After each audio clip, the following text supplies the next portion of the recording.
Hey Joe, how you doing? Spo was talking the other day about some of the high-profile coaches in the league getting let go, or some of the more successful coaches in the league rather, like getting let go, like Doc, like Monty. He just thought it was a terrible thing. But what's your reaction to that, and just how have you kind of got adjusted to that pressure and expectation of being in that head seat?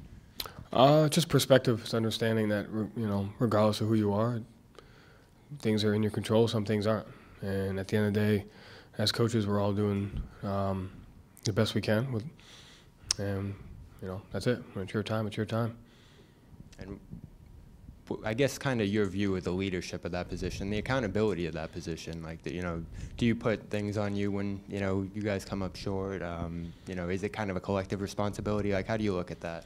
I think it starts with us. So, like you said, we're the leaders we're out in the front, and it's our job to set the temperature, set the tone, and when it doesn't go well, that's what we're held accountable to. So we're not the only job where that's the case, and so that's just how the world works.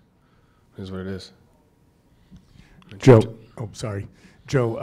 Rob yesterday was talking about the film session. He said that you guys were showing a lot of hurtful things.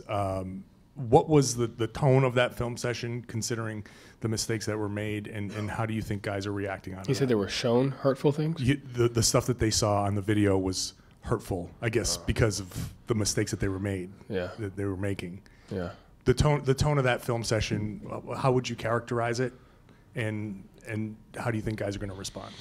These guys this is a strong locker room, and so they stick together, they hold each other accountable, they always respond, and so I have full faith and trust that they will. And the film session was just a collaboration of us with each other, and just being honest about what we thought about certain points of the game and where we need to be better. Joe, Jimmy takes a lot of shots in different areas of the court. He likes to attack baseline. He likes to pull up right around the paint. How much of a challenge is it to jump from a series where you're going up against James Harden, who's a lot of threes and layups, to somebody who kind of likes to operate in different parts of the court? Yeah, each series presents different challenges, and each team, you kind of get into a rhythm of how you're guarding a certain team or certain players, and this team plays much different than our last series. And, that's just something that we, have to adjust to, have to be ready for, and get a quick feel on that, and just continue to execute the game plan. Joe, just curious from the sense you talk about the human element and the human factor with these guys as they go about. How much as the season goes on, how vocal are you before a game, halftime? How do you judge that? How have you learned as you've gone along in this season too?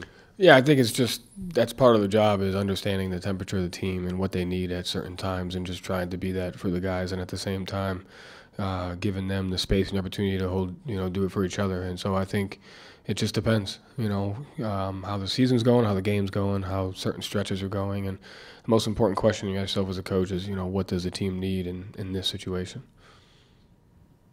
Joe, Malcolm was added to the injury report yesterday. Is he available tonight? I believe so. And yes. Same starting five? Yes. Thank you.